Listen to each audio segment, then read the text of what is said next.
جو یہ میں چیز بیان کر رہا ہوں یہ ہمارے یہاں تقریباً چیزیں ختم ہوتی جا رہی ہیں، اور بعض اوقات زیادہ پڑھے لکھے لوگ ذرا اس کا مذاق بھی اڑانے لگتے ہیں. وہ ہے کچھ جانور پالنے کی بہت زیادہ تاکید آئی. ان میں ایک تو ہے کبوتر، بکری کا بچہ اور مرغ،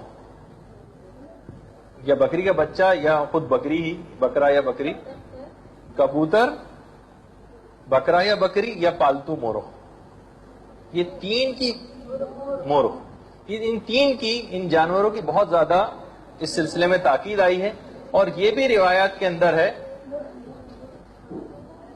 مرغ آپ نے دیکھا نہیں جو ککڑوں کو مجھے بولتا ہے نا، اب اتنا ہی بتایا جائے گا کہ آپ لوگ مرغ پہ اتنا حیران ہو رہے ہیں کہ کیا چیز بتائیے میں نے.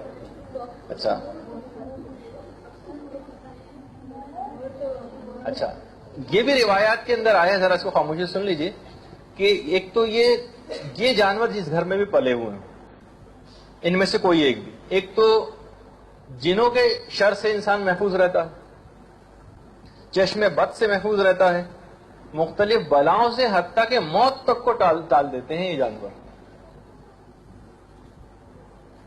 پیغمبر اسلام کی ایک حدیث اور بھی ہے کہ اگر جب بھی شیاطین اور جنات اگر گھروں میں آتے تو وہ ان جانوروں میں مشغول ہو جاتے ہیں اور بچوں کو چھوڑ دیتے ہیں.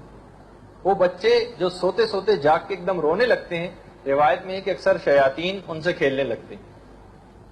اور اس کا طریقہ بھی یہ بتایا گیا ہے، ایک تو عقیقہ اس کا ایک طریقہ بتایا گیا جو بھی آگے چل کر آنے بھی والا ہے ہماری گفتگو میں بھی، اور ایک طریقہ یہ بھی بتایا گیا کہ کچھ جانور پال لیے جائیں تاکہ شیاطین اگر اس جگہ پہ آتے ہیں تو انہی میں مشغول ہو جاتے ہیں اور ان کا اثر بچوں تک نہیں پہنچتا.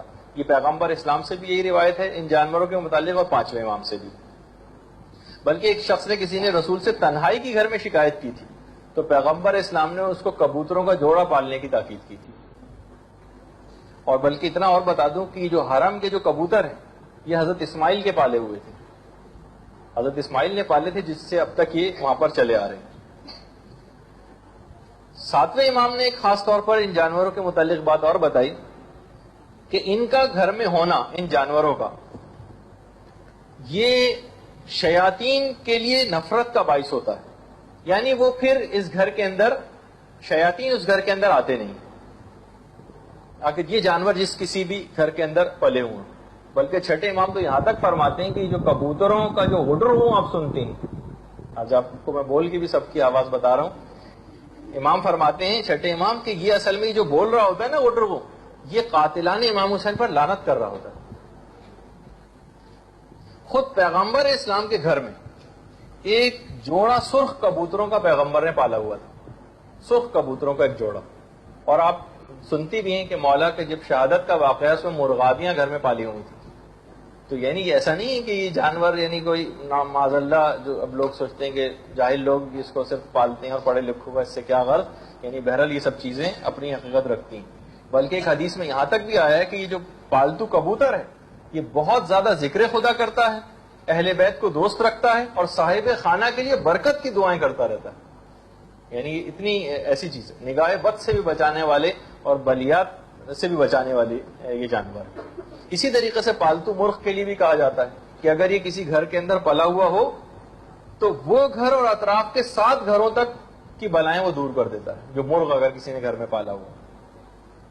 بہرحال ان تمام جانوروں کے اندر جو مرغ ہے، جو کبوتر ہیں خاص طور پہ، یہ زیادہ سفارش شدہ. بلکہ کہا جاتا ہے کہ اگر یہ بھی روایتوں میں ہے، اگر کمپیریزن کیا جائے تو 2 الگ الگ رنگوں کے کبوتر 7 سفید مرغوں سے بہتر.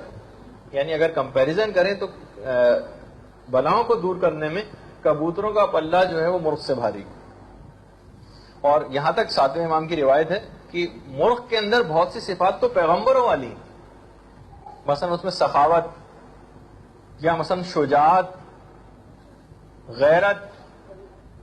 مرغ موجود ہو تو مجال ہے کہ کوئی اس کی مرغی کی طرف نگاہ اٹھا کے بھی دیکھ سکے. تو بہرحال ایک یہ بھی ہے. اور نماز کے وقت کی شناخت، چند صفات مرغ کے اندر پیغمبروں والی، اور ایک نماز کے وقت کی شناخت یہ پیغمبروں کا جو خاصہ ہے. اچھا، مولا کی حدیث یہ بھی ہے کہ اس کا جو یہ فریاد کرنا جو ہے مرغ کا، یہ اصل میں اس کی نماز ہے. اور یہ بھی کہا گیا ہے کہ اس کا جو پروں کو جو یہ پھیلاتا ہے اپنے، یہ اصل میں اس کا رکوع و سجود ہے. یعنی یہ سب جانور بھی خدا کی عبادتیں کر رہے ہوتے ہیں.